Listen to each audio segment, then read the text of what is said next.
Doctor Bhimrao Ambedkar संविधान के निर्माता हैं, जो पूरी तरह से झूठ है।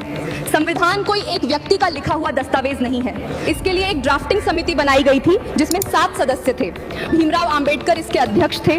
उनके साथ के.एम. मुंशी, मोहम्मद सादुल्ला, कृष्ण स्वामी अय्यर, माधवराव, टी.टी. कृष्णमाचारी और गोपाल स्वामी अयंगर जैसे 300 से ज्यादा विद्वान लोग शामिल थे। इन सबका काम था ये तय करना कि संविधान में क्या होना चाहिए और क्या नहीं। इसके बाद एक संविधान सभा हुई थी जिसमें नेहरू, सरदार पटेल, कृपलानी जी, राजेंद्र प्रसाद जी और कई अन्य नेता शामिल थे। वो बार बार चर्चा करते थे, हर बिंदु की समीक्षा करते थे और तय करते थे कि क्या सही है और क्या गलत, क्योंकि संविधान कोई कविता नहीं है। ये देश के हर पहलू का सामाजिक, आर्थिक, राजनीतिक और यहाँ तक कि अंतर्राष्ट्रीय परिस्थितियों को ध्यान में रखकर बनाया गया दस्तावेज है। इसलिए इसे कई विद्वानों ने मिलकर तैयार किया। लेकिन एक बात और जान लीजिए, संविधान का शुरुआती प्रारूप तैयार करने में एक महत्वपूर्ण नाम था बी.एन. राव का।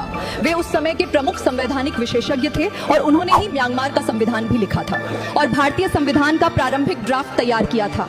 यहाँ तक कि डॉक्टर आम्बेडकर ने भी उनके योगदान का उल्लेख किया था।